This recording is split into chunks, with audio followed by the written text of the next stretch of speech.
जय श्री राम।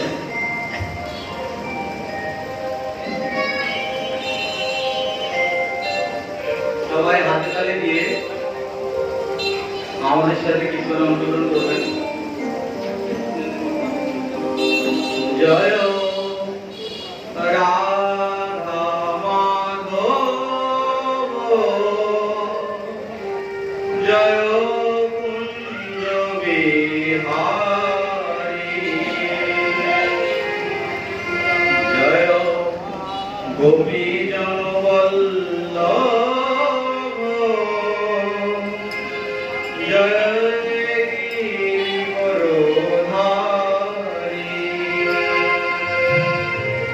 जय राधा माधव, जय कुंज बिहारी,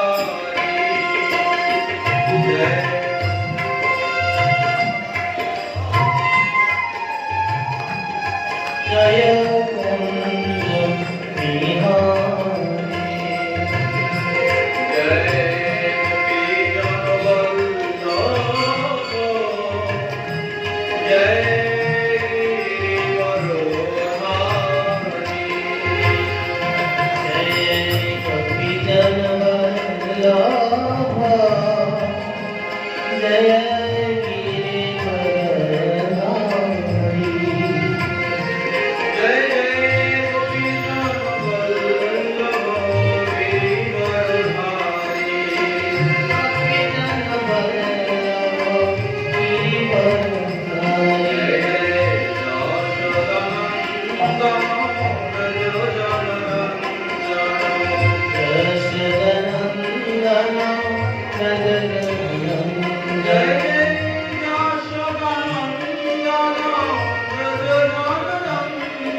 चक्षुरुन्मीलितं येन तस्मै श्रीगुरवे नमः।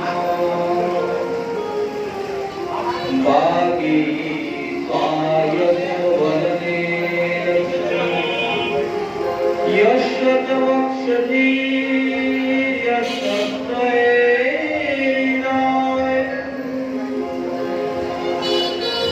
श्रीसिंहं नमामि भजे। विश्वसर्गविसर्गादि नवलक्षणलक्षितम् श्रीकृष्णैक्यं परं धाम जगद्धाम नमामि। श्रीकृष्णाय वासुदेवाय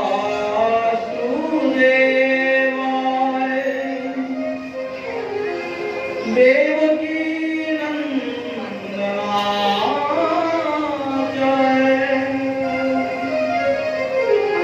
नंदो गोपकुमाराय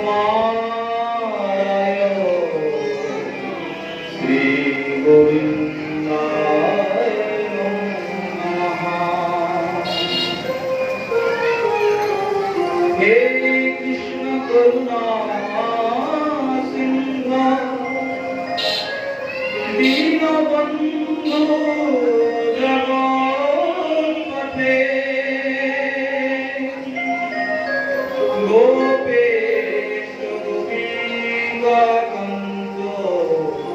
राधाकान्तो नमोस्तुते।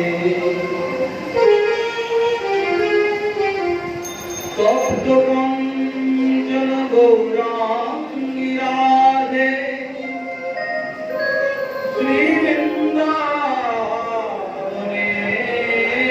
श्रीवृन्दावनेश्वरी विश्ववासुदेवी त्वं नमामि हरिप्रिये। नमो महावदन्नाय कृष्णप्रेमप्रदायते कृष्णाय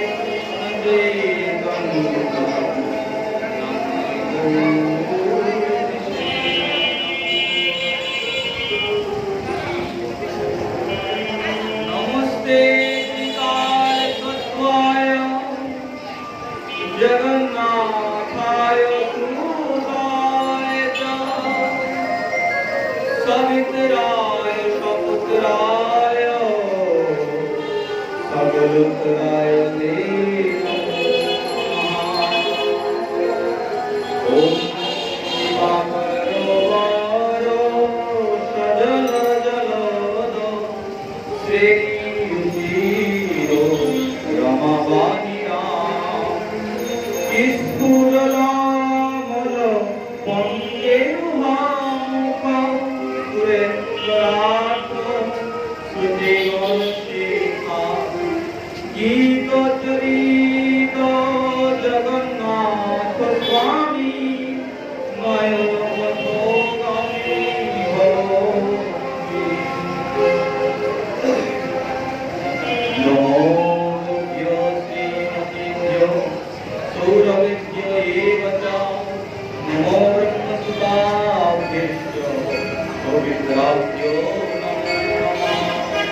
भक्तभक्ति भगवन्त गुरुदेव प्रणाम बतुए जिनके पदवंदन किए नाथाय विघ्नेश्वरे।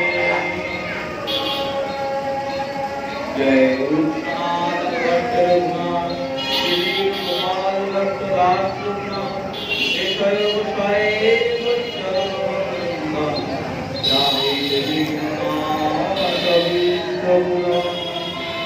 जय श्री गौरांग नित्यानंद श्री चंद्र गदा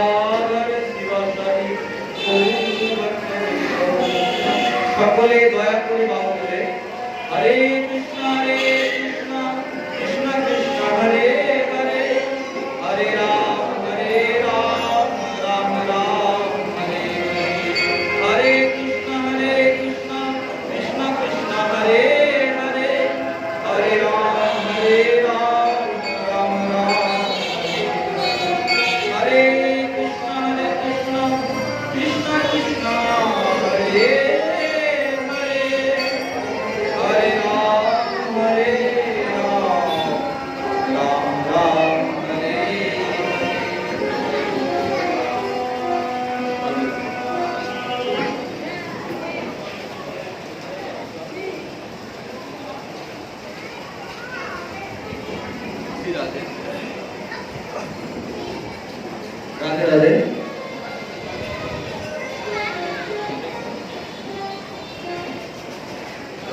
ঠিক আছে, আমরা সকলে নিজ নিজ জায়গায় বসে শ্রীমতী রাধা রানীকা আশ্রয় নিয়ে শ্রীমতী রাধা রানীর নাম বন্দনা করে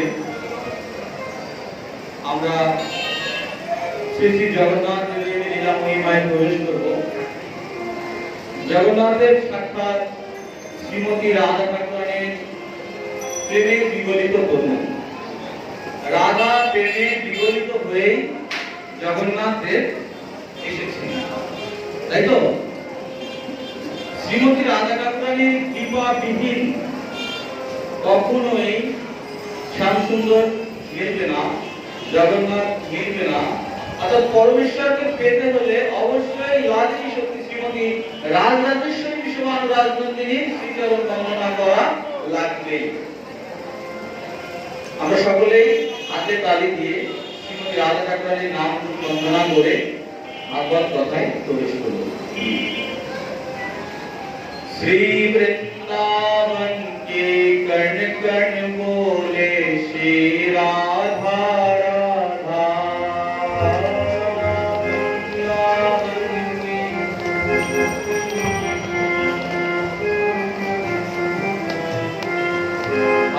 वृंदावन के कण कण बोले श्री राधा राधा।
জয় শ্রী রাধে। সর্বাগ্রে অবৈধ অনন্তকোটি ধন্যবাদ জ্ঞাপন করছি ব্রজেন্দ্র নন্দন নন্দনয়নানন্দ নন্দন গোপ কুমার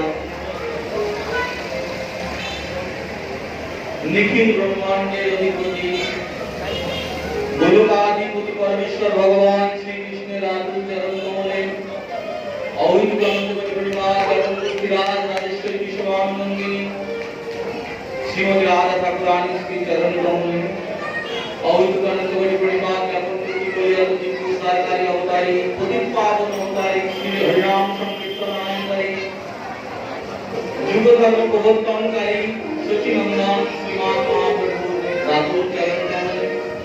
কথা ক্লিয়ার শোনা যাচ্ছে? রাধে রাধে। অবৈধ অনন্তকোটি ধন্যবাদ জ্ঞাপন করছি প্রদীপ পাবন অবতারী বুদ্ধের প্রেম দানকারী শ্রীমান নিত্যানন্দ প্রভুর রাতুল চরণ কমলে। অবৈধ অনন্তকোটি ধন্যবাদ জ্ঞাপন করছি যিনি 52টি বছর ধরে সুরতলের তীরে বসে চোখের জল দ্বারা তুলসীকে সিঞ্চন করে আপনার একবার সকলে আর্তনাদ করেছেন সেই গৌরনাশিকানাথ শ্রী অদ্বৈত ঠাকুরের শ্রীচরণ কমলে। অবৈধ অনন্তকোটি ধন্যবাদ জ্ঞাপন করছি যিনি আজীবন ব্রহ্মচর্য পালন করে ব্রজের অপূর্ণ রসকে পূর্ণ করবার জন্য বলিতে গদাধর উঠেছেন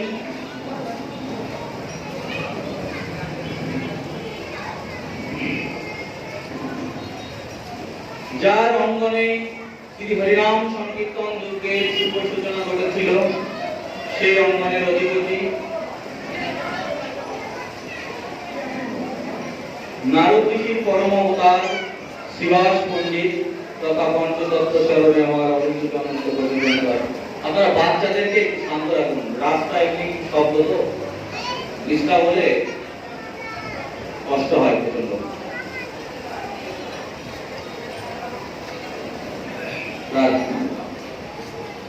অবৈধ অনন্তকোটি ধন্যবাদ জ্ঞাপন করছি শঙ্খনাভি মণ্ডল মাঝে অবস্থিত নীলাদ্রির উপর নির্মিত শ্রী শ্রী দারুব্রহ্মরূপী ভগবান জগন্নাথ বলদেব সুভদ্রা মহারানী শ্রী চরণ কমলে। অবৈধ অনন্তকোটি ধন্যবাদ জ্ঞাপন করছি বৈষ্ণবের সকল বাধা বিপত্তি দূরীকারী ভগবান ভক্তবৎসল ভগবান শ্রী নৃসিংহদেবের রাতুল চরণ কমলে। অবৈধ অনন্তকোটি ধন্যবাদ জ্ঞাপন করছি প্রেম ভক্তি প্রদায়িনী তুলসী মহারানী শ্রী চরণ কমলে।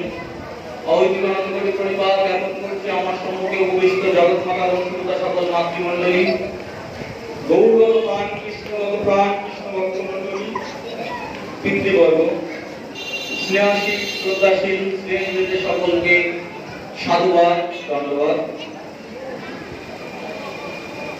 114 শ্রী রাধা মুরারি মোহন কুঞ্জের প্রতিষ্ঠাতা অধ্যক্ষ নিত্যানন্দ বংশ নিত্যানন্দ পরিবারের তিলক অষ্টোত্তর শত প্রভুপাদ শ্রী গোস্বামী মহারাজের একান্ত শ্রীচরণাশ্রিত শ্রী রাধার কৃপা শ্রী গুরুজি বৈষ্ণব সেবার প্রতিমন্ত বিগ্রহ চারি সম্প্রদায়ের মহন্ত শ্রেষ্ঠ অষ্টোত্তর শত প্রভুপাদ শ্রী শ্রী মুরারিলাল বাবাজি মহারাজের রাতুল চরণ কমলে। যার অবৈদিক করুণায় এই মাতৃশ্ব নাম আজ আন্তর্জাতিক অঙ্গনে কৃষ্ণ কথার আস্বাদনের সুযোগ লাভ করেছে, যার অবৈদিক করুণায় আপনাদের মতো গৌরগত প্রাণ কৃষ্ণ ভক্ত মণ্ডলীদের শ্রীচরণ দর্শন করার সুযোগ লাভ করেছে। এই অবৈদিক করুণা তার নাম শুধু আমার পরমাত্ম শ্রী গুরুদেব। আমি প্রসিদ্ধ কৃষ্ণ দাস, জাগতিকভাবে প্রবীর সাহা নামে পরিচিত। অনেক দূর থেকে আপনাদের মাঝে এসেছি। সুদূর ঝিনাইদহ ডিস্ট্রিক্ট, ঝিনাইদহ জেলা, অনেক দূর, অনেক, তাই না? সেখান থেকে শ্রীগুরুর করুণায় জগন্নাথের কৃপায় আজ আপনাদের মতো সাধুদের সঙ্গ লাভ করার সুযোগ হয়েছে। আমাকে বেশি সময় দিতে হবে না, কিন্তু যতটুকু সময় দিবেন প্লিজ কিপ সাইলেন্ট। দয়া করে আমি করজোরে অনুরোধ করছি, দয়া করে 10 মিনিট পারেন, 5 মিনিট পারেন, কিপ সাইলেন্ট, অর্থাৎ নীরবতার সাথে হরিকথা আস্বাদন করতে হবে। হরিকথা শ্রবণ করাটা যেমন কষ্টকর, হরিকথা যিনি প্রবচন যিনি করছেন, তাই না, তিনিও কিন্তু কষ্ট করে। আপনি তো আপনারা সবাই মিলে আমাকে দেখছেন, কিন্তু আমি একা আপনাদের সবার দিকে লক্ষ্য রাখতে হচ্ছে। কষ্টটা কিন্তু আমার বেশি। কে কি করছে আর আগে বলতে হচ্ছে এটা করেন আমরা বলতে, তাই না, এরকম ব্যাপার আছে। যাই হোক, আমি অনুরোধ করছি কেউ ডিস্টার্ব করবেন না। হরিকথা যতটুকু আমরা আস্বাদন করতে পারি একাগ্র চিত্তে হরিকথা আস্বাদন করব।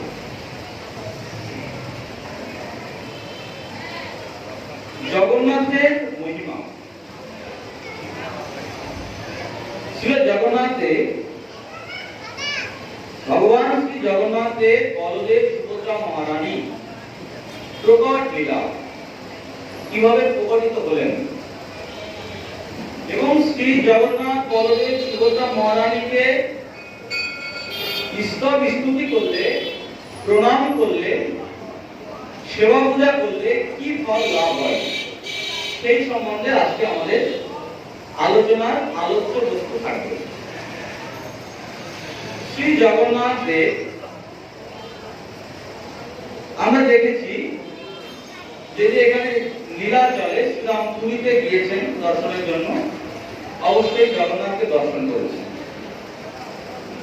জগন্নাথ শ্রীক্ষেত্রে অর্থাৎ শঙ্খ নাভি মণ্ডল মাঝে লীলাদ্রির উপর নির্মিত 120 হাত উঁচু যে মন্দিরটা রয়েছে সেই মন্দিরে অবস্থান করছেন।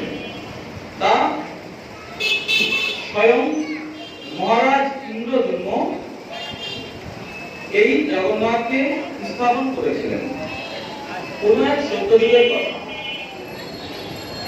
আমাদের উড়িষ্যার একটা গ্রন্থ আছে, কবিতার বই। সেই গ্রন্থটা হচ্ছে কবিতার উৎকল খণ্ড।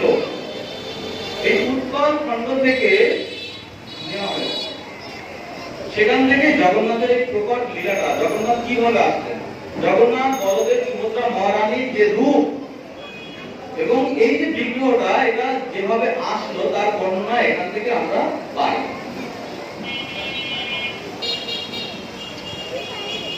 জগন্নাথের বলদেব সুভদ্রা মহারানী প্রকট লীলার পূর্বে নীলমাধব পূর্বে সেবা পূজা গ্রহণ করতেন।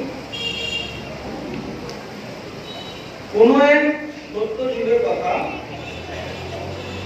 শবর বিশ্বা বসু, শবর রাজ বিশ্বা বসু নামে একজন রাজা ছিলেন শবরপল্লীতে, নীলাচলের মাঝে।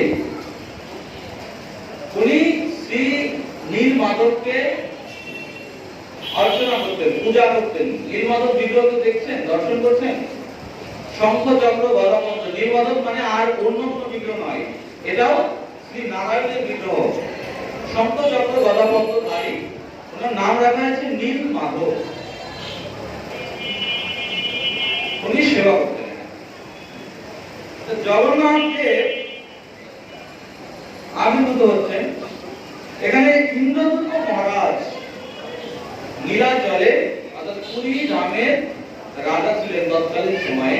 উনি প্রচন্ড বিষ্ণু ভক্ত ছিলেন। রাজকার্য পরিচালনার প্রারম্ভে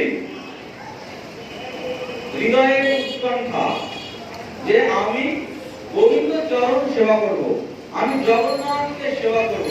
জগন্নাথের মহিমা শুনেছি অপার, যিনি জগতের নাথ, ঐশ্বর্যের শ্রী বিগ্রহ শ্রী জগন্নাথ দেব। আমি সেই রূপ সেবা করতে চাই। জগন্নাথকে সেবা করবার জন্য লালায়িত হয়ে আছেন, কিন্তু জগন্নাথের কোনো দর্শন পাচ্ছেন না, খুঁজে পাচ্ছেন না।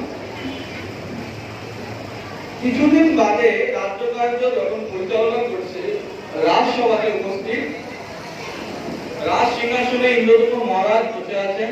রাজ দরবারে অপরিচিত একজন ব্যক্তি, সাধু, ব্রাহ্মণ সাধু এসে উপস্থিত হয়েছেন। উপস্থিত হয়ে ইন্দ্রদূত মহারাজকে জানাচ্ছেন যে মহারাজ, আপনি ভগবান সাক্ষাৎ ব্রজেন্দ্র নন্দন গোলক আধিপতিকে সেবা করতে ইচ্ছুক। আমার কাছে এমন একটি খবর আছে, আপনি শুনলে হতচকিত হয়ে যাবেন, হতবাক হয়ে যাবেন, উদ্বেলিত হয়ে যাবেন। কি সেই সংবাদ?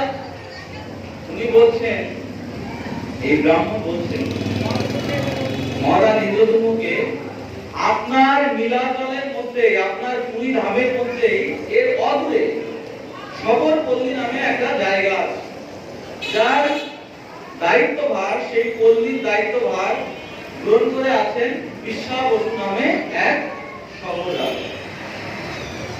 ঠিক আছে, শবর রাজা সেখানে নীল মাধব রূপে ভগবানকে সেবা করছেন। আপনি যদি সেখানে যান তাহলে আপনি নীল মাধবের দর্শন পেতে পারেন। তখন এই ইন্দ্রদম্ন মহারাজ তার রাজ প্রহিতাদি যত পরিকল্পিত ছিলেন সবাইকে পাঠিয়ে দিয়েছে এই নীলমাধবের সন্ধান করতে, যে শবরপল্লী খুঁজে, শবরপল্লীর কোথায় এই নীলমাধব পূজিত হচ্ছে তা খুঁজে বের করে। সবাই খুঁজে মানে অনুসন্ধান করে কোন ফল, আশানুরূপ ফল না পেয়ে আবার ব্যাক এসেছে, অর্থাৎ আবার রাজদরবারে চলে এসেছে। কিন্তু মহারাজ ইন্দ্রদম্নের যিনি প্রধান রাজপুরোহিত ছিলেন, রাজপুরোহিত যিনি রাজার সকল প্রকার হিত সাধন করেন, পুরোহিত মানে কি? পরে হিত সাধন যিনি করেন তিনি পুরোহিত। এই যে আমরা এই যে দেখতে পাচ্ছি না, ব্রাহ্মণ সাধকে দাঁড়িয়ে আছেন, এই মন্ত্রীদের যিনি পুরোহিত, প্রধান পুরোহিত, এনার কর্ম কি জানেন? পরের হিত সাধন করা, তাই জন্য তার নাম হয়েছে পুরোহিত। পুরোপুরি ভাবে পরের হিত সাধন যিনি করে থাকেন তিনি পুরোহিত। যজমান কারো মঙ্গল ছাড়া কখনো অমঙ্গল করেন না। যত যজ্ঞ আদি যা খুশি করেন না কেন, সকল কিছু করে মঙ্গলের জন্য কিন্তু। ঠিক তেমন বিদ্যাপতি একনিষ্ঠ সেবক ছিলেন মহারাজের, প্রধান পুরোহিত, এই জন্যই তাকে বানানো হয়েছে। সবাই যদি চলে যায়, সবাই যদি নীলমাধবকে খুঁজে না পেয়ে চলে যায়, তথাপি আমি ফিরব না, আমি জীবন অনশন ঘটাবো, তথাপিও রাজার সামনে খালি হাতে গিয়ে দাঁড়াবো। সংকল্প। খুঁজতে খুঁজতে কিছুদিন বাদে এই শবরপল্লীতে গিয়ে এই বিশ্বাবসু রাজা ছিল, মানে শবর রাজা, ওনার গৃহতে গিয়ে উপস্থিত হয়েছেন রাত্রকালীন সময়। গিয়ে তখন শবর রাজ বাড়িতে নাই, তার নিজ গৃহে নাই।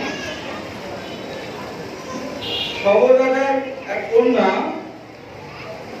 ললিতা, ললিতা নামে একজন কন্যা ছিলেন, যে ওনার সাথে কথা বলছেন যে আমার গৃহে কোনো গৃহকর্তা আছে কিনা, আমি তার সাথে কথা বলবো। বিভিন্ন ভাবে কথোপকথন করছেন। কিছুক্ষণ বাদে এই শবর রাজ গিয়ে ফিরেছেন।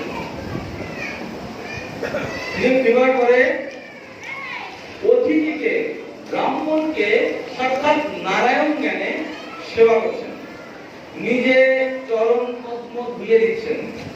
শাস্ত্রে বলা আছে, আমাদের পরম পূজ্য ইন্দ্র গোস্বামী মহারাজ উনি এটা বলতেন যে ব্রাহ্মণকে আপনি যত দূর থেকে দেখবেন না কেন, যদি কইতায় সাবিত্রী যদি থাকে না, উপনয়ন, ব্রাহ্মণকে যত দূর থেকে দেখবেন না কেন, আমাদের বর্ণের শ্রেষ্ঠ হিসাবে হলেও তার যা মানে আচার বিচার যা কিছুই হোক না কেন, যতটা নির্দিষ্টতম হোক না কেন, সেটা বিচার করার অধিকার আমাদের নাই। ব্রাহ্মণ কুলের শ্রেষ্ঠ, এই হিসাবে আমাদের যত দূর থেকেই আমরা দর্শন করি না কেন, সাথে সাথে মনোতি নিবেদন করতে হবে, এটাই ধর্ম। আমরা ক্ষত্রিয়, বৈশ্য, শূদ্র, এই দিনেরই ব্রাহ্মণকে নমস্কার করে চলতে হবে। ব্রাহ্মণকে নমস্কার করলেই আশীর্বাদ মেলে। ঠিক তেমনি এখন আমরা ভুলে গেছি, কিন্তু সচিমাতা সাক্ষাৎ নিজেও যখন জগন্নাথ কৃষ্ণের গৃহে ব্রাহ্মণ সাধুগণ আসতেন, অতিথিকে নারায়ণ জ্ঞানে সেবা করতেন। আমাদের যে সনাতন শাস্ত্র তাতে কি শিক্ষা দেয়? অতিথিকে নারায়ণ জ্ঞানে পূজনীয়, পূজা করতে হবে। ঠিক তেমন এই ব্রাহ্মণকে শবর বিশ্বাবস্তু ওনার ললিতা মেয়েকে বলছে যে তুমি এই ব্রাহ্মণ বিদ্যাপতিকে অতি সাদরে, অতি যত্নের সাথে সেবা করো। এক পর্যায়ে এই ললিতার সেবাতে সন্তুষ্ট হওয়ার পর বিদ্যাপতি ললিতার পানি গ্রহণ করেন। আমি সংক্ষেপে বলে যাচ্ছি, টাইম বেশি নাই। বিদ্যাপতি কিছুদিন যাবৎ ওই ললিতার পানি গ্রহণ করার পরে কিছুদিন যাবৎ ওখানে শবরের গৃহে রয়ে গেছেন, যে আসলে এখানে থাকলে আমি বুঝতে পারবো নীলমাধব কোথায় আছে। মূল উদ্দেশ্য এটা, নীলমাধবকে খোঁজা। তখন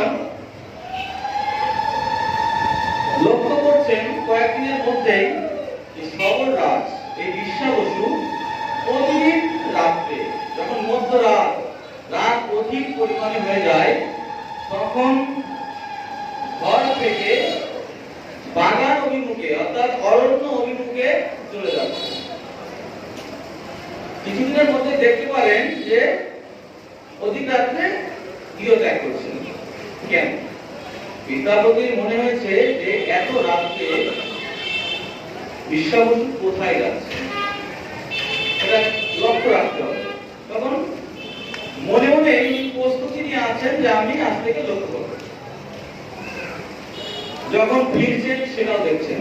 ফিরছেন যখন দেখছেন ওনার গায়ে চন্দন, কর্পূর, কস্তুরী আদি সেবা পূজা করলে, একজন পুরোহিত যখন সেবা করছেন, গোবিন্দের সেবা পূজা করছেন, তখন তার গায়ে কর্পূর, চন্দন বা যে সমস্ত সুগন্ধি, অপরূপ, এগুলার সুগন্ধি কিন্তু বের হয়। ঠিক তেমন সুগন্ধি বের হচ্ছে। তখন পরবর্তীতে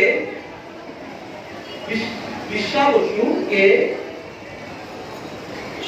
নিরীক্ষণ করবার জন্য, আসলে তিনি কোথায় যান এবং কোন জায়গা থেকে আসেন সেটা জানবার জন্য ওনার মেয়ে ললিতাকে বলছে, বিদ্যাপতি বলছে, তুমি কি জানো তোমার বাবা কোথায় যায়? তোমার বাবা প্রতিনিয়ত রাত্রে কোথায় যান, মধ্যরাত্রে এবং ফিরে আসেন এত সুগন্ধি নিয়ে, এর কারণ লাগে। ললিতা কিছুতে বলছে না। আপন ভজন কথা না কইও যথা তথা, আপন আপনি হও সাবধান। কারণ ভজন কথা কেউ কি কাউকে বলে যে আমি এই করে গোবিন্দকে লাভ করেছি? শাস্ত্র বলছে নাম দৃষ্টামি বৈকুণ্ঠ ইয়াতি না হৃদয় না চামাদ ভক্ত ইয়াতে গায়ন্তি তৎ দৃষ্টামি হে নারদ। তাই না? তার মানে কি? সাক্ষাৎ গোবিন্দ বলছেন নাহম তৃষ্ণামি বৈকুণ্ঠ যোগিনা হৃদয় মাত্রা, মানে বৈকুণ্ঠ থেকে আমি যে সুখ না পাই, যোগীদের যোগ সাধনায় ধ্যানে যে সুখ না পাই, তার থেকে অধিক সুখ আমি আমার শুদ্ধ ভক্তের হৃদয়ে পেয়ে থাকি। তাই তো?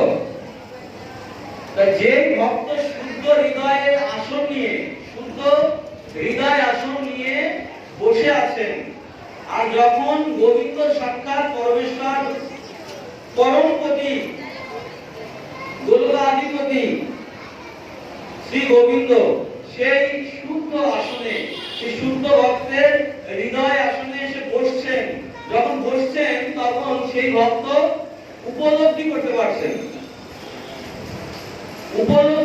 পারছেন যে গোবিন্দের সাথে আমার সাক্ষাৎ হলো।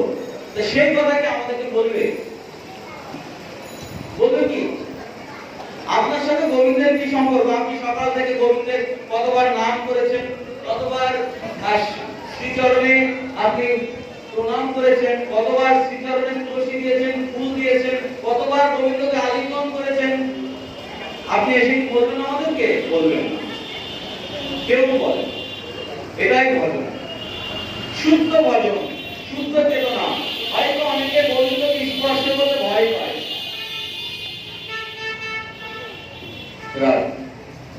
অনেকেই আছে গোবিন্দকে স্পর্শ করতে ভয় পায়, গোবিন্দের সামনে যেতে ভয় পায়। এটা আমার একটা কুণ্ঠিত বোধ, ধৃষ্টতা হৃদয়ে, মানে আত্মিক হৃদয়ের যে উৎকণ্ঠতা, তার মধ্যে ধৃষ্টতা ভাব যে আমি গোবিন্দের সামনে যাবো যদি অপরাধ হয়ে যায়, গোবিন্দের সামনে থেকে আসবো যদি অপরাধ হয়ে যায়, গোবিন্দকে স্পর্শ করবো যদি অপরাধ হয়ে যায়, অপরাধ হয়। শাস্ত্র বলছে কি লজ্জা ঘৃণা ভয় তিন থাকিতে নয়, তাই তো? লজ্জা ঘৃণা ভয় এই তিনকে অতিক্রম না করা অবধি কখনোই হবে না। ভজনে উপলব্ধি যে বস্তুটা সেটা সম্ভব না, সেখানে পৌঁছানো সম্ভব না। অপরাধ হবে, ও সমস্যা কি? অপরাধ খণ্ডানোরও অনেক উপায় আছে। শ্রীমান মহাপ্রভু গৌর সুন্দর আমাদের সচিনন্দন নদিয়া বিহারী বললেন, এক কৃষ্ণ নামে সর্বপাপ ক্ষয়, দ্বিতীয় কৃষ্ণ নামে পেট বোঝায়, সেই নাম লয় যদি গোবার নয় বস্তু নয় প্রেমিক অপরাধ, তবে জানি অপরাধ আছে প্রচুর, তাই না? এক কৃষ্ণ নামেই সব পাপ হয়, সব পাপ হয়, কোনো সন্দেহ নাই, হবেই হবে। শ্রী হরিনাম, এই যে শ্রী হরিনাম না, আমরা হরিনামের উপর বিশেষ আলোচনায় আজ পরবর্তীতে, আজ থেকে মানে উত্তর পর্যন্ত ভাগবত আছে শ্রী হরিনাম, তাই না? এই যে জপযজ্ঞ, এই হরিনাম শ্রীনাম শ্রীমান মহাপ্রভু গৌর হরি সচল জগন্নাথ নীলাচলে যিনি বসে আছেন, এই পূর্ণাকৃতি ধারণ করে যিনি বসে আছেন, সাক্ষাৎ দেখতে পাচ্ছেন না জগন্নাথ বলদেব সুভদ্রা মহারানী, অচল জগন্নাথ, অচল ভগবান, নড়তে পারে না। এই অচল ভগবানকে প্রতিনিয়ত দর্শন করতে যাচ্ছেন সচিনন্দন, অচল জগন্নাথকে দর্শন করতে যাচ্ছেন সচিনন্দন শ্রী সচল জগন্নাথ শ্রীমান মহাপ্রভু গৌরহরি ভগবান, তাই তো? গৌরহরি ভগবান পতিত জীবের জন্য, পতিত জীবের জন্য, এই কলিযুগ জীবকে উদ্ধার করবার জন্য শ্রী হরিনাম সংকীর্তন এনেছেন। আমরা তো তাই জানি শ্রী হরিনাম সংকীর্তনটা কোথায় ছিল? এই শ্রী হরিনাম সংকীর্তন কোথায় ছিল আমরা কিভাবে পেলাম জানেন কি? সাক্ষাৎ শ্রীমতী রাধা ঠাকুরানীর খাস ভান্ডারে সংরক্ষিত ছিল, এটা অন্য কোথাও ছিল না।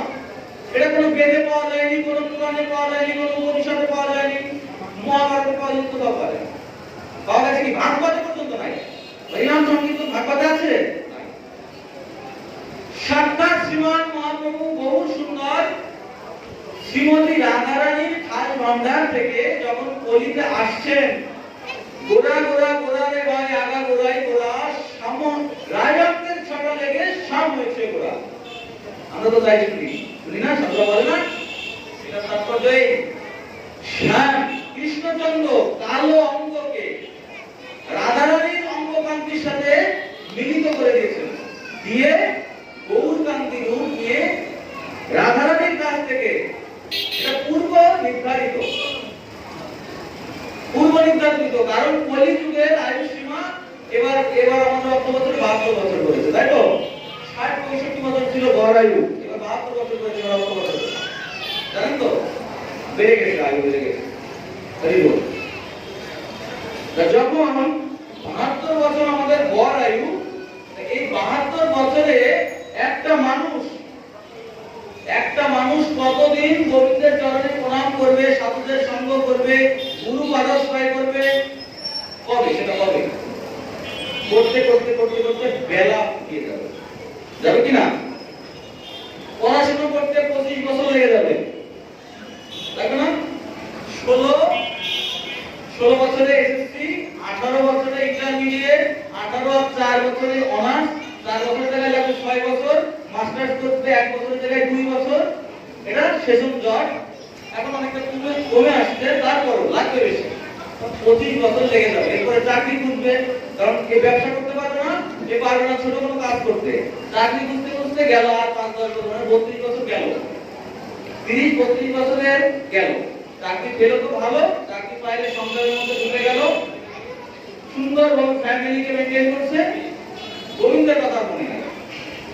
আমি ভূমিষ্ঠ হওয়ার পূর্বে শঙ্করচক্র বাবা পদ্মধারী বিষ্ণু নারায়ণকে যে প্রতিশ্রুতি দিয়ে এসেছিলাম, সেই প্রতিশ্রুতিটা আমার আর পালন করা হচ্ছে না। মাতৃ গহ্বরে, মায়েরা ভালো জানে, মাতৃ গহ্বরে যখন হেডকুণ্ডে সন্তানরা থাকে, 7ম মাসের পরে এটা হেডকুণ্ডে চলে আসে, তাই তো? যখন আসতে থাকে, যে মাতৃ কঠোর যন্ত্রণা, মাতৃ গর্ভের যে কঠোর যন্ত্রণা, এই যন্ত্রণাকে সহ্য করতে না পেরে প্রতিটা দিন বিষ্ণু নারায়ণকে বলছে, হে বৈকুণ্ঠ আধিপতি, হে নারায়ণ, কৃপা করে আমাকে এই কঠোর যন্ত্রণা থেকে মুক্তি দাও, আমাকে ভূমিষ্ঠ করিয়ে দাও, আমি পৃথিবীর আলো দেখতে চাই। আমি প্রতিশ্রুতি দিচ্ছি, আমি পৃথিবীতে ভূমিষ্ঠ হওয়ার সাথে সাথেই তোমার চরণ সেবা করবো, তোমার বিনা আর কিছু দর্শন করবো না, তোমার নাম বিনা আর কিছু আমি মুখ দিয়ে এই বদন দিয়ে উচ্চারণ করবো। এটা প্রত্যেকেই প্রতিশ্রুতি দিয়েছে, প্রত্যেকে এই প্রতিশ্রুতি দিয়েছে। কিন্তু আসার সাথে সাথে, মায়ের গর্ভ থেকে ভূমিষ্ঠ হওয়ার সাথে সাথে আমাদের স্মৃতি থেকে কোথায় আউট হয়ে গেল, খুঁজে পাওয়া দুষ্কর। এটা খোঁজার জন্যই সব গুরু শ্রীচরণ, গুরুদেবের চরণ কেন আশ্রয় করতে হয়? অনেক কারণ আছে, তাই না? অজ্ঞানিয়তার অন্ধকার থেকে আমরা অজ্ঞানতার অন্ধকারে রয়েছি, পরিপূর্ণ অন্ধকার। মোহ মায়া কামিনী কাঞ্চন আমাদেরকে এমন ভাবে আকৃষ্ট করে রেখেছে, তার থেকে বেরোনোর মতো ক্ষমতা আমাদের নাই। আর এর থেকে বেরোনোর জন্য, আচ্ছা, আলোচনা যদি এই পর্যন্ত থাকে, আমরা আলোচনা করতে করতে জগন্নাথের লীলা কালকে আবার করবো, কিন্তু একটা মধ্যে টপিকের মধ্যে ঢুকে গেছি। যখন আমরা এই প্রতিশ্রুতি দিয়ে সে প্রতিশ্রুতি ভঙ্গ করছি, মোহ মায়া কামিনী কাঞ্চন জাগতিক যে বিষয়াবলী আছে, অর্থনৈতিক বা বিভিন্ন যে সাইডগুলো আমাদের চারিপাশে অবস্থান করছে, বসবাসের জন্য সামাজিক যে কারণগুলা, এই কারণগুলা থেকে রক্ষা পাওয়ার জন্য, আনন্দ পাওয়ার জন্য, আনন্দ শান্তি সুখ তিনটাই আলাদা, একটা মানে গেল। আনন্দ হচ্ছে সর্বোৎকৃষ্ট সুখানুভূতি, আনন্দ হৃদয়ের ফিলিংস, আমার ভিতরের যে ফিল, অনুভূতি শক্তি, এটা যখন ভিতর থেকে আপনার খুশি ভাব, ভিতর থেকে সুখ পেয়ে খুশি হবেন, তখন আপনার আনন্দের উদয়। ভিতর থেকে হৃদয়ে আপনি কোনো একটা কাজ করলেন, দেখবেন সবসময় সব কাজ করে তৃপ্তি পাওয়া যায় না। আপনি খেতে করতেন, ভোজন রসিক বাঙালি, আমরা জানি এটা। ভোজন করতে বসলেন, ভোজন করতে বসে প্রতিদিন কি তৃপ্তি সহকারে কেউ ভোজন করে? হয় না। কিন্তু যেদিন অনেক কিছুর আড়ম্বরের সহিত নিয়ে একদম থালার পাশে গোছায় দিল, নিরিবিলি নিয়ে বসলেন, আধা ঘন্টা যেখানে লাগে, 10 মিনিট যেখানে লাগে, সেখানে 1 ঘন্টা লাগে গেলেন ভোজন করতে, খুব তৃপ্তি সহকারে। মানে ওখানে বসে ভোজন করবেন, ওখানেই হজম, ঠিক আছে, সুন্দর করে প্রত্যেকটা স্বাদ আপনি অনুক্ষণ করছেন, প্রত্যেকটা স্বাদ আপনি এমন ভাবে অনুক্ষণ করছেন যা আপনার হৃদয়কে শান্তি দিচ্ছে, আপনার জীবন যে আকাঙ্ক্ষা সেটাকে তৃপ্ত করছে, পরিতৃপ্ত করছে। আপনি খাচ্ছেন, আস্তে আস্তে করে ভোজন করছেন, করতে করতে করতে করতে একসময় আপনার আর ফিরে ইচ্ছা করছে না, যে একটা ঢেক খাইলেন, ওটা একটা পরিতৃপ্তি। প্রতিদিন খাইলেও কিন্তু ওই ঢেকটা ওঠে না, তাই না? ওটা কি ওঠে না। মহারাজ যুধিষ্ঠির সবাই, যুধিষ্ঠির মহারাজের রাজসভায় ভোজন হচ্ছে, ব্রাহ্মণ সেবা, সাধু সেবা হচ্ছে, যুধিষ্ঠির মহারাজ সেবা দিচ্ছেন। তো যুধিষ্ঠির মহারাজের সেবায় শুনতে কষ্ট হচ্ছে আপনাদের? যদি বেশি সমস্যা হয় তাহলে বিশ্রাম দিন। রাধে। যুধিষ্ঠির মহারাজের রাজ্যে ব্রাহ্মণ সেবা, সাধু সেবা হচ্ছে। যখন সাধু সেবা, ব্রাহ্মণ সেবা হচ্ছে, শত সহস্র সাধু, লক্ষাধিক সাধু ব্রাহ্মণ সেখানে ভোজন করছে, কিন্তু ভোজন করে কেউ তৃপ্ত হচ্ছে না, তৃপ্তি পাচ্ছে না। আর মহর্ষি নারদ বলেছেন, যুধিষ্ঠির মহারাজকে বলেছেন, কৃষ্ণচন্দ্র সাক্ষাৎ উপস্থিত, বলছেন যখন কোন শুদ্ধ সাত্ত্বিক, কোন শুদ্ধ গোবিন্দের একনিষ্ঠ ভক্ত এসে যখন এই ভোজন, এই এক গ্লাস মুখে দিবে, তখনই ঘন্টা বেজে উঠবে, তখনই বোঝা যাবে যে প্রকৃত সাধু সেবা দেওয়া হলো, প্রকৃত তৃপ্তি সহকারে কোন সাধু ভোজন করলো। শত সহস্র হাজার ব্রাহ্মণ সাধু সেবা করছে, ঘন্টা পড়ছে না, ঘন্টা পড়ছে না। কি করা যায়? আগুনে হেঁটে যাচ্ছে এক ভিক্ষুক, জীর্ণ শীর্ণ বস্ত্র, ভিক্ষুক, ব্রাহ্মণ, বৃদ্ধ, অনেক বৃদ্ধ, হাঁটতে পারছে না, হেঁটে যাচ্ছে। ওনাকে অনুনয় বিনয় করে নিয়ে আসা হলো, এনে সেবা দেওয়া হচ্ছে, প্রসাদ যখন সেবা দেওয়া হচ্ছে, ওনার সামনে দেওয়া হয়েছে, সুন্দর করে সেবা দিচ্ছে, গ্লাস, এক এক গ্লাস মুখে দিচ্ছে, আর প্রতি গ্লাসে ঘন্টা ধরে প্রকৃত তৃপ্তি, এটা হচ্ছে আনন্দ। তখন যুধিষ্ঠির মহারাজ লক্ষাধিক ব্রাহ্মণ সাধু সেবা দিয়ে যে সুখ পাননি, যে আনন্দ পাননি, ওই একজন নিষ্কিঞ্চন সাধু, একজন জীর্ণ শীর্ণ পোশাকের দরিদ্র, হত দরিদ্র সাধুকে, ব্রাহ্মণ সাধুকে সেবা দিয়ে অধিক আনন্দ পেলেন। এটাই আনন্দের ব্যাপার। তাই জন্য আমরা যখন মাতৃ জঠরে বিষ্ণু নারায়ণের কাছে প্রতিনিয়ত বলছি, ভূমিষ্ঠ হওয়ার পূর্ব মুহূর্তে এরকম করে আত্মনাদ করে আমরা ভূমিষ্ঠ হয়েছি। আসার পর আমাদের আর সেই আধ্যাত্মিক চেতনা, বিষ্ণু নারায়ণ কি বস্তু, তা আমাদের আর হৃদয়ে তো দূরের কথা, মস্তিষ্কে বিলীন হয়ে গেছে, নাই, অন্ধকারে শেষ, মোহ মায়ায় শেষ। মানে জগৎটাই মোহ মায়া কামিনী কাঞ্চন দ্বারা পরিবেষ্টিত, একদম সুন্দরভাবে পরিবেষ্টিত। আমরা মনে করছি না যে কত সুখে আছি, কি আনন্দে আছি, কিন্তু আসলে কি তাই? নিজের জায়গায় অবস্থান করে বলুন। নিজে হয়তোবা সুন্দর পোশাক পরছেন, সুন্দর গাড়ি চড়ছেন, সুন্দর স্মার্টফোন ব্যবহার করছেন, সুন্দর যাবতীয় যা কিছু আলিশান ব্যাপার স্যাপার, সুন্দর বাড়ি ঘর ইউজ করছেন, ব্যবহার করছেন, কিন্তু নিজের জায়গায় অবস্থান করে সকলে বলুন, নিজের কাছে, বিবেকের কাছে প্রশ্ন করুন, সুখী আমরা কি? আনন্দ পাচ্ছি? আমরা জীবন যুদ্ধে লিপ্ত, আমরা জীবন যুদ্ধের সৈনিক হয়ে গেছি, জন্ম থেকে এই অবধি যুদ্ধ করেই চলেছি, কিন্তু প্রকৃত শান্তি, প্রকৃত সুখ থেকে যে আনন্দ উপলব্ধি, এটা শুধুমাত্র শ্রী গোবিন্দের শ্রীচরণে আশ্রয়, শ্রী গুরু পাদাশ্রয়ের পর শ্রী গোবিন্দের চরণে যখন আশ্রয় কেউ গ্রহণ করবে, আপনাকে বলছি না যে আপনি সন্ন্যাস ধর্ম ত্যাগ করে বনে চলে যান। তিন ধরনের সাধু জীবন, তিন ধরনের আশ্রম আমাদের শাস্ত্রে উল্লেখ আছে। শুধু যে সন্ন্যাসী তা কিন্তু নয়, গৃহস্থ, বানপ্রস্থ, সন্ন্যাস, এই যে তিনটা ধাপ, তাই না? আছে কিনা? সন্ন্যাস সবার ঊর্ধ্বে, সন্ন্যাস তিনি, তার মধ্যে কোনো প্রকার মায়া, মমতা বোধ বা কোনো জগতের প্রতি কোনো টান, এগুলো নাই। সবকিছুকে উপেক্ষা করে, সকল কিছুকে তুচ্ছ জ্ঞান করে চলে গেছে বনে, চলে গেছে অরণ্যে, চলে গেছে দোতলায় ছেড়ে, তাই না? বানপ্রস্থ তো এখন দেখা যায় না, গৃহস্থ জীবন আমরা যারা আছি, আমি সহ থেকে গোবিন্দের সেবা পূজা, এটা পরম সুখের ব্যাপার।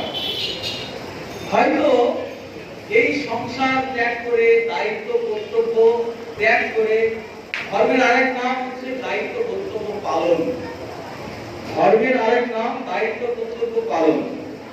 এই দায়িত্ব কর্তব্য পালন করতে গিয়ে অনেক সময় আমাদের সংসার ধর্ম করতে হয়। এই সংসার ধর্ম যখন আমরা করছি, সংসারের মধ্যে থাকলে তো ভুল নয়, ভুল কিছু না। সংসার থেকে আমরা গোবিন্দের চরণে নিজেদেরকে রাধে রাধে, নিজেদেরকে গোবিন্দের চরণে আত্মনিবেদন করব। এটা ক্ষতি হবে কি? কোনো ক্ষতি হবে না। আপনাকে বিশেষ কিছু করতে হবে না। সর্বপ্রথম সৎগুরুদেবের, বর্তমান গুরুদেবের অভাব নাই। আছে কি? গুরুদেবের কোনো অভাব নাই, বর্তমানে গুরুদেবের কোনো অভাব নাই।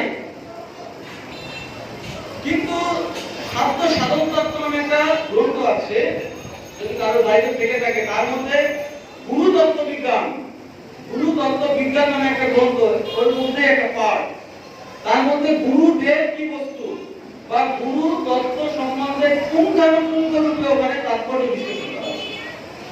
আপনি গুরুদেব চিনতে হলে আপনাকে যা যা করণীয়, বা গুরুদেব চিনতে হলে যে যে টপিকস, যে যে বিষয়গুলো দরকার, সেগুলো ওখানে লিপিবদ্ধ করা আছে। গুরুদেব কে, গুরুদেব কেন গুরু পর্যায়ে বসছেন, গুরুদেবের আসনে কেন বসছেন, কোন গুরুদেবের কাছে দীক্ষা নিতে হবে, এগুলো জেনে শুনে সৎ গুরুদেবের চরণ আশ্রয় গ্রহণ করে আমরা গোবিন্দের চরণে নিজেদেরকে নিবেদন করব। আপনি সংসারে থাকেন, কোনো সমস্যা নাই। প্রতিদিন সকালে উঠেন, গুরুদেব যে যে আজ্ঞাগুলো আপনাদেরকে করছেন, আমাদেরকে করছেন, গুরুদেব যে আদেশগুলো আমাদেরকে দিয়েছেন, গুরুদেব অন্তর্যামী, নিজে বোঝেন যে আপনি যখন শিষ্য না, আপনি গুরুদেবের চরণে যখন যাবেন, আশ্রয় গ্রহণ করবেন, গুরুদেব আপনি দেখলে বুঝতে পারবেন। যদি কৃষ্ণ তত্ত্ববেত্তা হন, সৎ গুরুদেব হন, তাহলে আপনাকে দেখে বুঝতে পারবে আপনার ভিতরে চাহিদাটা কি, আপনাকে কতটুকু দিলে আপনি দিতে পারবেন। আমার উপরে যদি 100 কেজি বাস্তাটা দেওয়া হয়, আমি কি দিতে পারবো? হয়তো বা জোরটা করে নিলাম, 200 কেজি বাস্তাটা দিতে পারবো? আপনার যদি 200 কেজি দিতে পারেন, 400 কেজি দিয়ে দেওয়া হলো, পারবেন নিতে? পারবেন, কখনোই পারবেন। গুরুদেব এমন বস্তু, সাক্ষাৎ নিত্যানন্দ স্বরূপ, অন্তর্যামী, কৃষ্ণ তত্ত্ববেত্তা। গুরুদেব এমন বস্তু, যিনি শিষ্যকে দর্শন করলে, শিষ্যকে দেখলে বুঝতে পারেন এর কি কি বস্তু দরকার। ঠিক সেই অনুযায়ী কিন্তু আপনাকে সেই বিষয়গুলোর ভার আপনাকে দিবে। আর সেইগুলো যদি আপনি সুন্দরভাবে ভক্তি সহকারে একাগ্র চিত্তে গুরুদেবের শ্রীচরণে একনিষ্ঠ মন নিয়ে যদি পালন করেন, তাহলে সেটাই আপনার পূর্ণ হবে। কিছু করা লাগবে না, আর কিছু করা লাগবে না। গুরুদেব যদি বলে শ্রী হরিনাম করবে শুধু, এটাই আপনার বলেন, আর কিছু করা লাগবে না। গুরু বাক্য আর সব বাচ্চা জ্ঞান, গুরুদেবের বাক্য আর সব বাচ্চা জ্ঞান, কিন্তু সেটা সৎ গুরুদেবের হতে হবে। যাই হোক, আমরা 8টা থেকে 9টা পর্যন্ত টাইম দেওয়া ছিল। আলোচনা আর দীর্ঘায়িত করবো না। আমরা জগন্নাথের লীলা যেখানে দেখেছি, কালকে আরো বেশি সেখান থেকে আলোচনা করব। সাথে সাথে আরো বিভিন্ন লীলা পুষ্টিকরণের জন্য যে সমস্ত তাৎপর্যপূর্ণ লীলা সাক্ষাৎ পুরী ধামে ঘটে গেছে, দ্রষ্টা বান্ধব পুরীর ইতিহাস, নীলাচল ধামের যে সমস্ত ইতিহাস আমরা, এবং সাধুদের যে বিচক্ষণ সাধুদের যে লীলাভূমি, জগন্নাথের সাথে অদ্ভুত লীলা আছে, আমরা সেই সমস্ত বিষয় নিয়ে আলোচনা করব দীর্ঘক্ষণ। অন্য টপিকসে ঢুকে গেছি। কালকে শুধুমাত্র জগন্নাথের লীলাতে প্রবেশ করব এবং জগন্নাথের বিভিন্ন লীলা নিয়ে আমাদের আলোচনা থাকবে। আজ আলোচনা দীর্ঘায়িত নয়, আলোচনার মাঝে যদি কোনো কয়টা? 9টা ফুল। হ্যাঁ? আচ্ছা রাধে রাধে। আচ্ছা আর কিছুক্ষণ জগন্নাথের লীলাটা দেখিস, তাহলে আমরা বিশ্রাম দিতে পারি। এখন অনেক অনুনয় বিনয় করে ললিতার কাছে বিদ্যাপতি শুনতে পেরেছে যে নীলমাধবকে তার বাবা বিশ্বাবসু। এখান থেকে কি ছিলাম? এটা ভালো। আচ্ছা আরে তা কই এটা কিন্তু না থাকে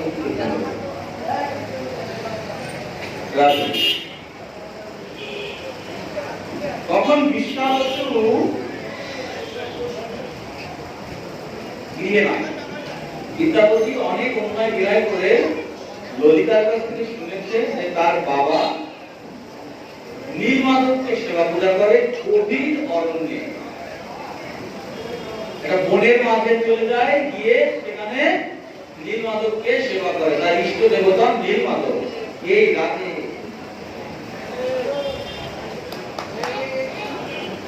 তখন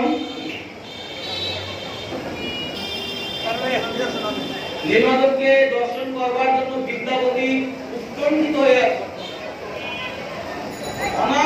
অনাকাঙ্ক্ষিত বস্তু, অতি দুর্লভ বস্তুকে যখন কেউ মানে পেতে চলেছে, তাই তো? অনাকাঙ্ক্ষিত বস্তুকে যখন পেতে চলেছে তার উৎকণ্ঠা তো অধিক থেকে অধিকতর বেশি হবেই। সেই উৎকণ্ঠা নিয়ে বিদ্যাপতি নীলমাধবকে দর্শন করবে বলে বসে আছে। তখন বিশ্বাবসু বিদ্যাপতিকে নিয়ে, বিদ্যাপতি ব্রাহ্মণকে নিয়ে নীলমাধবকে দর্শন করানোর জন্য যাচ্ছেন। ললিতা দেবী অর্থাৎ বিশ্বাবসুর মেয়ে কন্যা ললিতা দেবী বিদ্যাপতির উত্তরীয় অর্থাৎ এই উত্তরীয় অঞ্চলে, উত্তরীয় এক অঞ্চলে কিছু সরিষার দানা অর্থাৎ সরিষা কেন্দ্র, যারা ভুসিমাল ব্যবসা করে তারা ভালো জানে। সরিষার দানা বেঁধে দিচ্ছে, যাতে এমন ভাবে বেঁধেছে ঝাঁকি লাগবে অর্থাৎ হাঁটবে, বিদ্যাপতি হেঁটে হেঁটে যাবে, প্রতি পদক্ষেপে পদক্ষেপে অঞ্চলখানি ঝাড়া লাগবে, নড়া দিবে, আর সরিষার বীজ তো ফাঁকা পাইলে কোনোভাবে বের হয়, সেটা থেকে পড়তে থাকবে নিশানা। সরিষার বীজ মাটিতে পড়লে আজও তার 1 মাস পরে 2 মাস পরে সেটা কিন্তু উদ্ভিদ হবে, ওটা উদ্ভিদে পরিণত হবে। সরিষার বীজ বেঁধে দিয়ে তখন স্তর হয়নি, মানে একদম পড়াশোনা অবস্থা। তখন আস্তে আস্তে পড়তে পড়তে যাচ্ছে। নীলমাধব মন্দিরের সম্মুখে গিয়ে নীলমাধবকে যে কুটিয়াতে রেখে ভজন করতেন বিশ্বাবসু, তার সম্মুখে গিয়ে কিন্তু নিয়ে গেছে চোখটা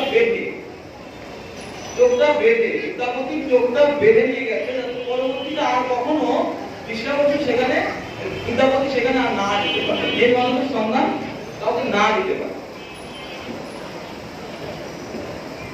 নিয়ে গিয়ে বিদ্যাপতিকে চোখের পট্টিটা খুলে দিয়ে বলছে, তুমি নীলমাধবকে আনন্দ দর্শন করো, হৃদয়ে যত আশা আকাঙ্ক্ষা, যতটুকু অপূর্ণতা আছে সবকিছু দিয়ে সেই অপূর্ণতাকে পূর্ণ করো নীলমাধবকে দর্শন করে। ভুবনময়ী রূপ কালো, একদম কষ্টি পাথরের সাক্ষাৎ। এখন অনুরূপ ভাবে নীলমাধবকে রাখা হয়েছে, নীলমাধব মন্দিরে দর্শন হয়েছে নীলমাধবের কন্যায়, কিন্তু সেটা অরিজিনাল বিগ্রহ নয়। নীলমাধব যখন প্রকট হয়েছিলেন, অপ্রকট নিজে হয়েছিলেন। নীলমাধবের সামনে একটা খুব বড় পাতাল কুয়া আছে, সেখান দিয়ে নীলমাধব চলে গেছিলেন। তার অনুরূপ ভাবে বিগ্রহ সুন্দর করে তৈরি করে রেখেছেন। আমাদের শাস্ত্রে কি বলছে? সেটা যে নীলমাধব নয় তা কিন্তু আমরা বলবো না, কারণ শাস্ত্র বললেন নাম বিগ্রহ রূপ তিন এক রূপ, তিন ভেদ নাই, তিন চিদানন্দ স্বরূপ। তাই তো গোবিন্দের শ্রী নাম, গোবিন্দের শ্রী নাম, শ্রী বিগ্রহ, তাই তো নাম রূপ এবং শ্রী বিগ্রহ একই বস্তু। নাম নামই অভিন্ন বলছে না। গোবিন্দকে যদি আমরা বলি শ্রীকৃষ্ণ, শ্রীকৃষ্ণকে অবশ্যই ব্রজেন্দ্র নন্দন, তাই তো তার বিগ্রহ, বিগ্রহ থেকে আমরা আইডেন্টিফাই করতে, তার আইডেন্টিটি সে শ্রীকৃষ্ণ, তাই তো তাকে আমরা আইডেন্টিফাই করতে পারছি। আমরা নির্দিষ্টভাবে বলতে পারছি ইনি কৃষ্ণ। তার রূপ কেমন? কালো শ্যাম, তার রূপ আছে, বিগ্রহ, তার শরীর আছে এবং নাম আছে, তিনটা একই বস্তু, তাই না? ঠিক তেমন নীলমাধব রূপে এখনো পূজিত হচ্ছে। নীলমাধবকে দর্শন করে প্রাণ ভরে গেছে বিদ্যাপতি। বিদ্যাপতিকে রেখে বিশ্বাবসু অরণ্যের মধ্যে গেছেন ফল ফুল ইত্যাদি আনতে। অর্থাৎ নীলমাধবকে শুধুমাত্র ফল, জল, পত্র, পুষ্প, ফল ইত্যাদি দিয়ে পূজা করতেন বিশ্বাবসু। তখন ফল ফুল ইত্যাদি ভোরের মধ্যে ঢুকে যখন আনতে গেছে, বিদ্যাপতি দেখছেন, নীলমাধবকে দর্শন করতে করতে দেখছেন ওর পাশেই একটা কুণ্ড ছিল। সেই কুণ্ডের মধ্যে কুণ্ডস্থিত কল্পবৃক্ষ, একটা ভূষুণ্ডিকার কাক, একটা পক্ষী। এই পক্ষী এখন চিহ্ন আছে। নীলমাধব মন্দিরে যদি কেউ গিয়ে থাকেন, ওই মন্দিরের ধারে একটা, এখন তো কুয়াটা নাই, সেই কুণ্ডটা নাই, কিন্তু কুণ্ডটা সুন্দর করে আকৃতি দিয়ে রাখা আছে। তাতে এখন পাখি, পাখনা দেওয়া পাখি এখনো আঁকানো আছে, চিহ্ন করে রাখছে যে এখানে সেই পাখিটা নিজের দেহকে বিসর্জন দিয়েছিল। সাক্ষাৎ সেই কুণ্ডে পক্ষীটা যখন দেহ রাখছিলেন, ঝাঁপ দিয়েছিলেন, সাথে সাথে সারত্ব মুক্তি লাভ করেছিলেন, বৈকুণ্ঠে চলে গেছেন। শাস্ত্রে, আমাদের সনাতন শাস্ত্রে উল্লেখ আছে একমাত্র মনুষ্য কুলই সাক্ষাৎ গোলক ধামে পৌঁছাতে পারে। 14টা লোক আছে আমাদের, পাতাল থেকে শুরু করে সর্বোচ্চ লোক, এই পাতাল থেকে শুরু করে সর্বোচ্চ লোক গোলক ধাম, এর মাঝে আরো 12টা লোক আছে, ধাপ আছে, স্টেজ আছে। আমরা কোথায়? পৃথিবীতে, তাই না? এটা মিডিল স্তর, এর উপরে 6টা, তারপরে উপরে 7টা। আমরা আছি নিচে থেকে উপরে, এবং আমাদের উপরে আছে আর 7টা। সর্বোচ্চ স্তর হচ্ছে শ্রী গোলক ধাম। এখানে শুধুমাত্র মনুষ্যমূল ভজন সাধনের দ্বারা, একনিষ্ঠ ভক্তি সাধনের দ্বারাই এখানে পৌঁছাতে পারে।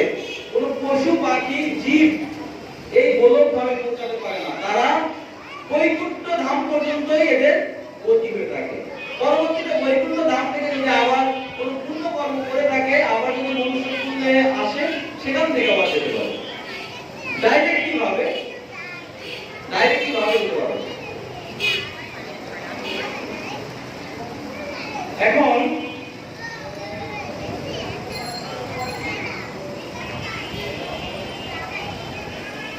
আপনাদেরকে কীর্তন করি, আমরা অনেকক্ষণ বসে আছি।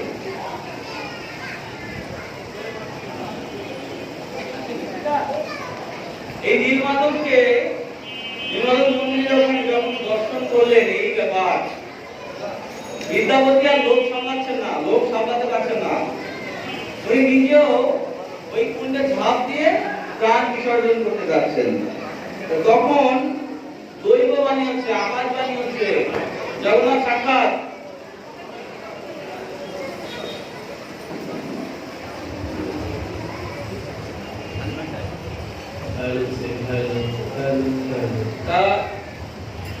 যখন উনিও এই প্রাণ ত্যাগ করতে চেয়েছেন, তখন দৈব বাণী হচ্ছে, আকাশ বাণী হচ্ছে, বলে ওই হে বিদ্যাপতি,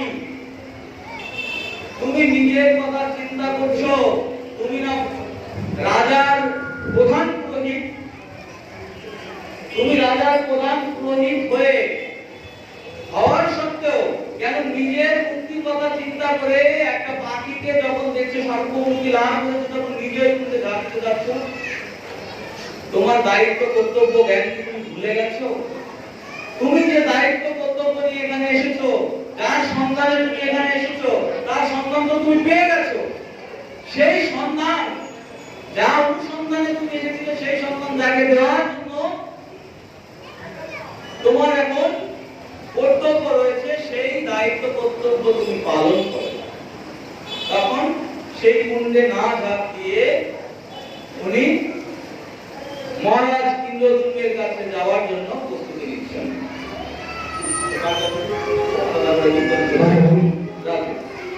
সুপ্রিয় ভক্তবৃন্দ, একটি বিশেষ ঘোষণা পাঠের পরপরে আমাদের আজকের সাংস্কৃতিক অনুষ্ঠান।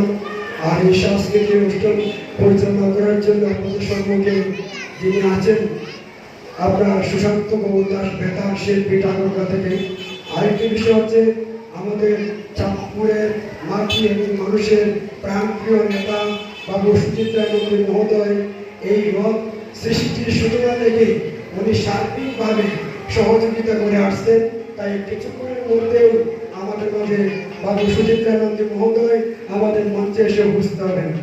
আর এই সাংস্কৃতিক অনুষ্ঠান এবং সুচিত্রানন্দ মহোদয়ের আসার পরপরই আপনারা সকলে মহাপ্রসাদ নিয়ে যাবেন।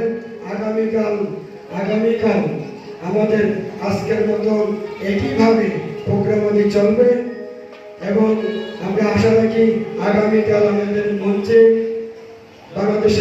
বাংলাদেশ শিক্ষা মন্ত্রণালয়ের শিক্ষামন্ত্রী মহোদয় ডক্টর দেবমণি মহোদয় আমাদের এখানে আসার সম্ভাবনা রয়েছে। তাই সকলকে নিমন্ত্রণ আমন্ত্রণ রইল, আপনারা আসবেন।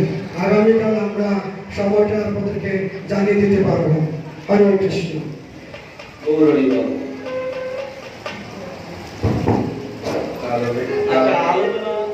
আলোচনা এখানে আজকে রাখছি, যেখানে রাখছি সেখান থেকে স্টার্ট করবো। এটাই হচ্ছে ইচ্ছা। আগামীকাল সবাই দয়া করে কৃপা করে উপস্থিত হবেন আস্বাদনের জন্য। শাস্ত্র বলছেন, হরিকথা শ্রবণম মঙ্গলম। হরিকথা শ্রবণ করার সাথে সাথেই জীবের মঙ্গল লাভ হয়ে যায়। মহা ঔষধ, তাই না? প্যারাসিটামল খেলে যেমন আমার ফিভার ছেড়ে যাবে, জ্বর ছেড়ে যাবে, যাবে কিনা? যাবে না? অ্যান্টাসিড খাইলে যেমন অ্যাসিডিটি শেষ হবে, গ্যাসের প্রবলেম নষ্ট হবে, ওষুধ খেলে যেমন রোগ ঠিক হয়ে যায়, ঠিক তেমন হরিকথায় এমন ঔষধি, আপনি যেভাবেই খান না কেন, ভক্তির মাধ্যম দিয়ে, ভক্তির প্রবলতার মাধ্যমে যদি এক ফোঁটা ভিতরে কোনো প্রকার হৃদয়ে যদি চলে যায়, গেঁথে যায়, সেটা আপনার ঔষধের মতো কাজ। ভিতরে যত সর্বরিপু কাম, ক্রোধ, লোভ, মোহ, মদ, মাৎসর্য রূপ যে রোগগুলো আমাদের বিস্তার করছে, এই রোগগুলা এই হরিভক্তি, ভাগবত ভক্তি, হরিনাম এর প্রভাবে নষ্ট হবে। তাই জন্য যতটুকু পারি, আমরা যত বেশি বেশি পারি, আমরা হরিকথা শ্রবণ করা, হরিনাম সংকীর্তন করা, সাধু সঙ্গ করা, এগুলা করতে থাকবো। সুযোগ সবসময় আসে না। এই যে সপ্ত দিবস, অষ্টম দিবস যে হরিকথা আস্বাদন এখানে হবে, এটা আপনাদের জন্য পরম পাওয়া। সাক্ষাৎ ভাগবত এখানে উপস্থিত। ভাগবত ভগবান নাম বিগ্রহ স্বরূপ, তাই না? গ্রন্থরূপী ভগবান সাক্ষাৎ ব্রজেন্দ্র নন্দন, তাই তো? আমি যে মন্ত্রটা উচ্চারণ করেছিলাম, শ্রী কৃষ্ণায় গোবিন্দায় বাসুদেবায় দেবকী নন্দনায় চানন্দ গোপকুমারায় শ্রী গোবিন্দায় নমো নমঃ, বলছিলাম না? এটা সাক্ষাৎ ভাগবতের প্রণাম মন্ত্র। ভাগবত রূপী ভগবান শ্রী বাসুদেব। তো হেজিটেশনের কিছু নাই, বিভ্রান্তের কিছু নাই। ভাগবত সাক্ষাৎ গোবিন্দ ব্রজেন্দ্র নন্দন, ব্রহ্মময়ী বাক্য এগুলা। গোবিন্দের সাক্ষাৎ ব্রহ্ম বাক্য, বাংময়ী মূরতি, শব্দ ব্রহ্ম। যাই হোক, আলোচনার মাধ্যমে কোনো ভক্তি রসবাস হয়ে থাকে আপনাদের নিজ গুণে আমার সুন্দর দৃষ্টিতে দেখবেন। সকলে প্রাণ করে বদন করে বাহু তুলে প্রেমানন্দে হৃদয়ে গৌর সীতানাথের প্রতি হরি হরি বল।